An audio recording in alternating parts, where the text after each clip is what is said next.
acho que foi um número impactante, né? 1 milhão de views, 1.090.000 views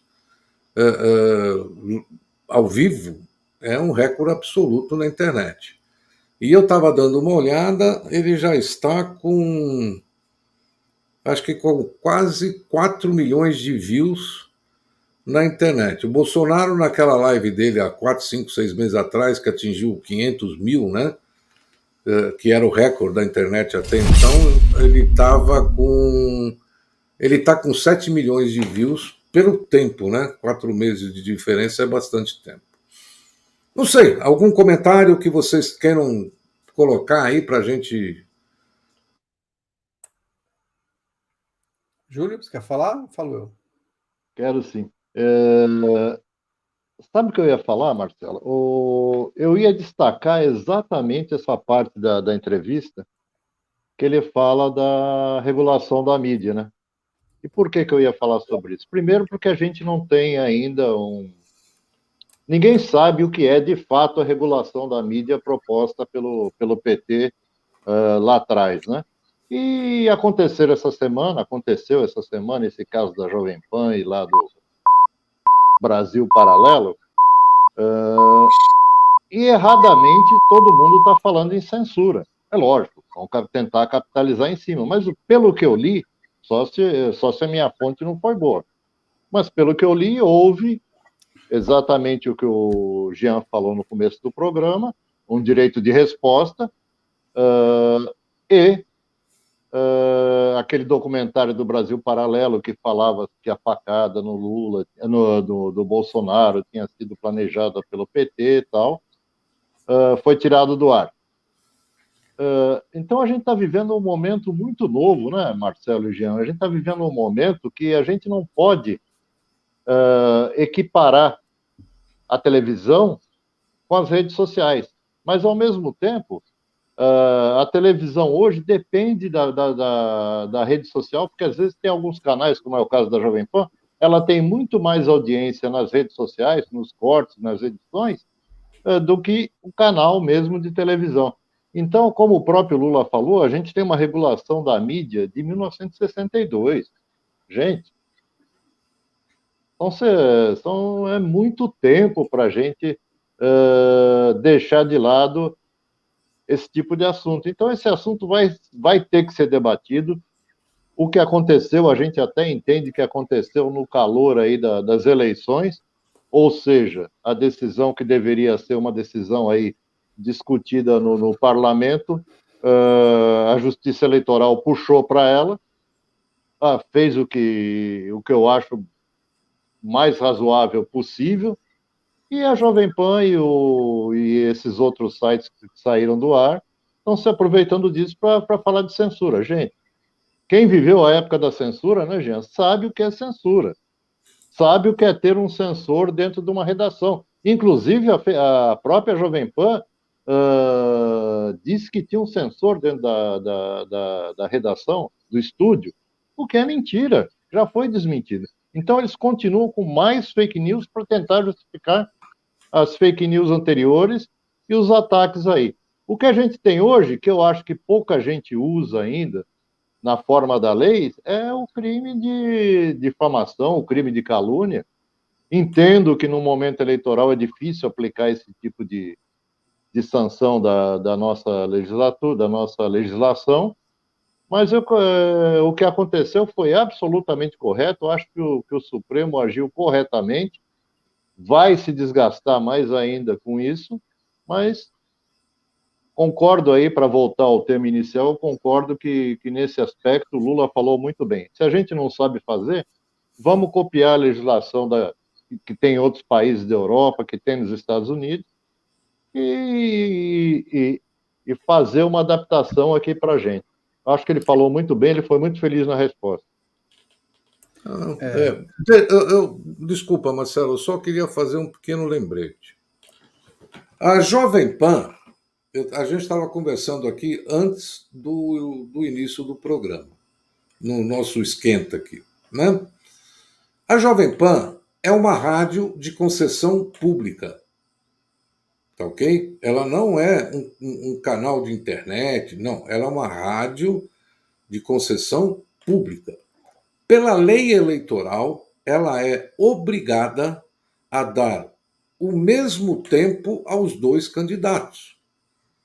Então, não é um caso de fake news, de censura Jovem Pan. Eu estava comentando com o Marcelo, aqui, se nós estivéssemos num país sério, era um caso de caçar a concessão de rádio da Jovem Pan. Vocês entenderam? Não é uma questão de fake news. Ela está descumprindo a lei. Ô, No lugar Jean, de eu cumprir a acho, lei, ela perde a concessão. antes de passar para o Marcelo, eu acho que é o seguinte: a gente não pode pensar nesse momento, que é um momento delicado politicamente, um momento que eu acho que a gente nunca viveu, pensar nessas atitudes aí extremadas, como, por exemplo, caçar a concessão. Eu acho que não é o momento para isso. Mas a gente precisa rever não só o caso da Jovem Pan. Se você pegar mais duas ou três emissoras, o que está acontecendo é exatamente a mesma coisa. Então, alguém tem que ser punido para dar o exemplo. Sabe, se você pegar a Rede TV, se você pegar a Record agora um pouco menos, o SBT agora um pouco menos, mas estavam todas trabalhando descaradamente a favor do Bolsonaro. Então, eu acho que não é um momento para esse tipo de atitude extremada, mas, seja quem for o próximo presidente, essa regulação da mídia tem que ser muito bem elaborada, muito bem pensada, até por conta de um outro favor que não é o eleitoral, um outro fator que não é o eleitoral, o fator religioso. Nós vamos ter que levar isso em consideração também. Olha, olha, eu vou falar que é uma situação complicada. Eu vou dar um exemplo que aconteceu comigo no fim de semana. Vou conversar com uma pessoa que vota no Bolsonaro, né? E ela viu falar, começamos a conversar. Né, infelizmente, hoje em dia a gente tem que fugir desse assunto, não dá para entrar, mas aí ele entrou e falou lá do atentado, do suposto atentado ao Tarcísio, que não foi atentado, né? Usaram politicamente de novo, né?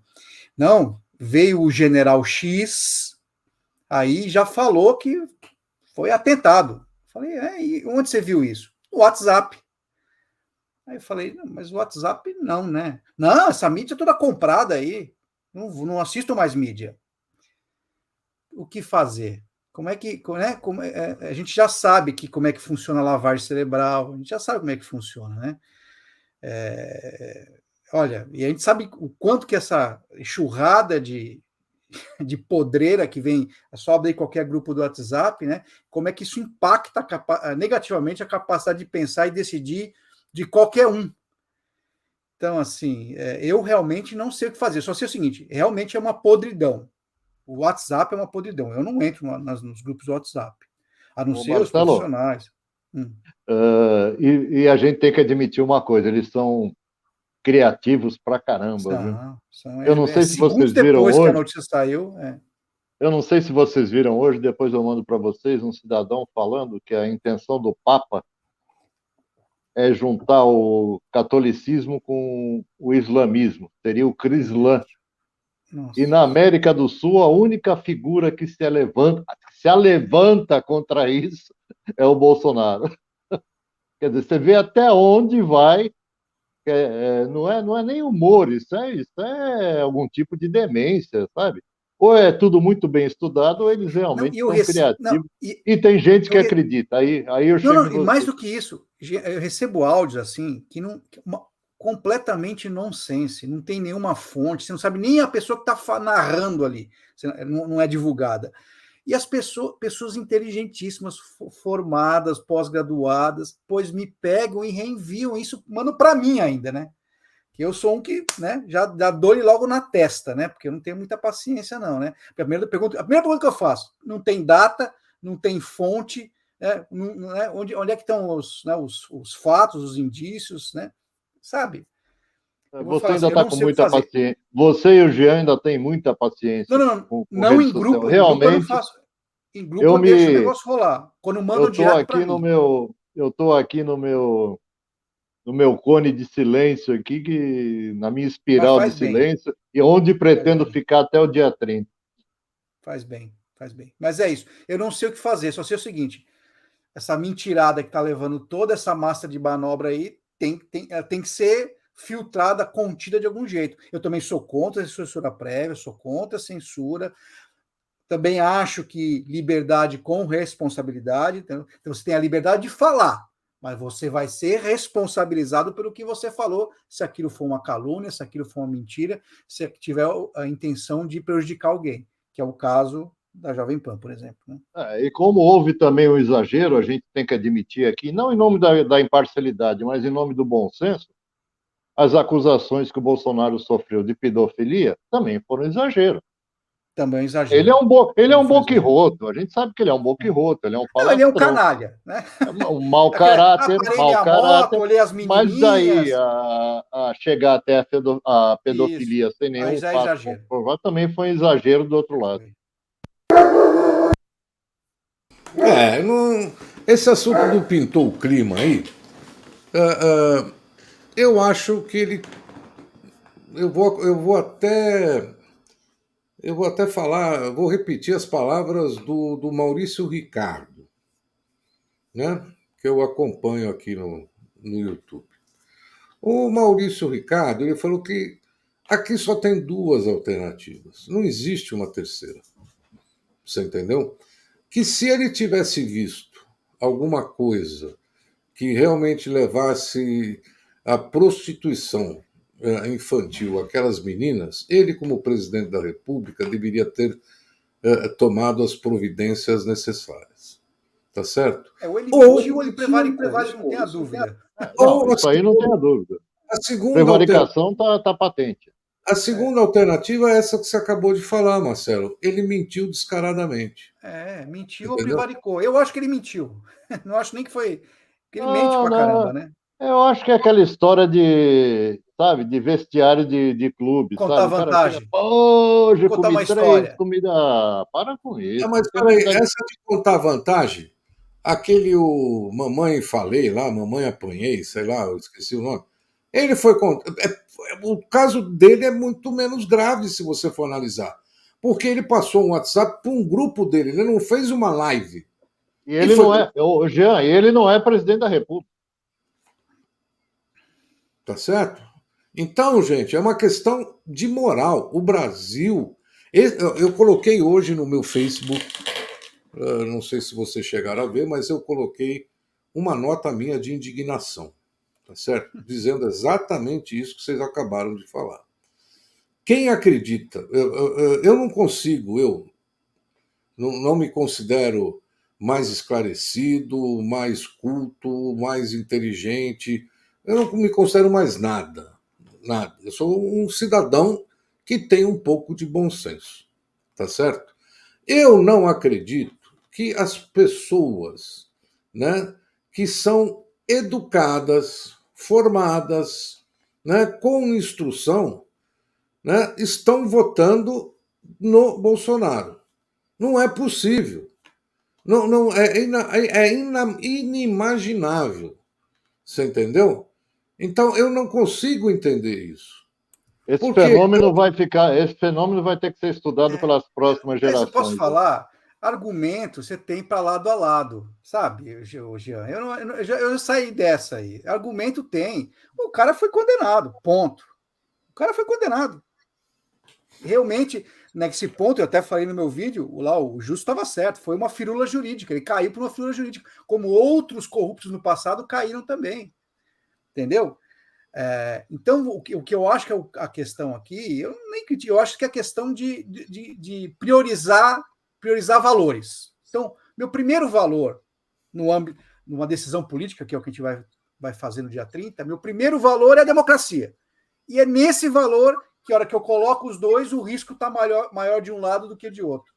Que é exatamente o que o Amoedo falou. É uma contenção de danos.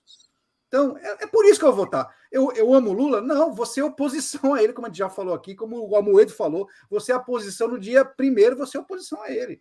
Porque eu também não gosto das políticas econômicas dele, não gosto do jeito que ele faz muita coisa, não vamos aqui esticar, mas é o seguinte, entre o A e o B, vai o A, porque é o menor dano. É isso.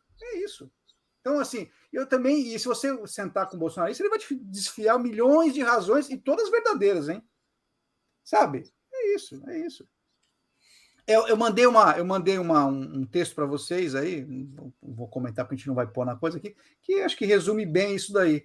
É ruim, assim, é uma contenção de danos, é isso. Não vou. O fato de eu votar no Lula não é porque agora eu virei partidário dele, porque eu defendo ele, ou porque eu gosto dele. Muito pelo contrário. Agora, acho que Bolsonaro é uma ameaça. Já argumentaram para mim dizendo o seguinte: 4 anos ele não deu golpe. Só que eu falei para a pessoa o seguinte: eu não vou dar mais 4 para ele conseguir. É isso. Qual golpe? Marcelo, qual golpe? Deu muitos golpes. Se ele chegou até aqui hoje com metade da população, com metade dos eleitores ao lado dele, foi uma sucessão de golpes aí. Foi. Não, golpes na economia, acima de um golpe autoritário, digamos assim. Ele só não deu porque não teve apoio, você não teria dado. É isso, essa pelo menos é a minha percepção. Para nossa alegria, o mundo hoje é outro, né? É isso. Mas, gente, o que eu quero dizer é o seguinte: eu tive vários amigos que faleceram de Covid. Eu também. Eu tive vários amigos. Não tive um, não, tive vários. Na área que a minha mulher trabalha, foram 4.554 profissionais de saúde que morreram de Covid. Você entendeu? Por mais que você queira justificar, é injustificável a atuação dele durante esse período. Só por isso, só por aí, ele não merece o crédito de ninguém. Ninguém que tenha pelo menos 2 neurônios funcionando. Não precisa falar do resto. Acho que está certo. Talvez você elegeu um valor, obviamente, que tem que vir primeiro do que eu falei, que é a democracia, que é a vida. Eu acho que você foi no ponto. Então, talvez mais um critério, talvez esse seja o mais importante. A vida. E ele, em vários momentos, desrespeitou a vida. E só para apimentar essa colocação do Jean, não vamos esquecer que o Pazuello foi eleito, né? Pois é. Osmar Terra foi eleito, eu acabei de ver outro dia aí, alguém comentando. É inacreditável. O brasileiro é inacreditável. Mas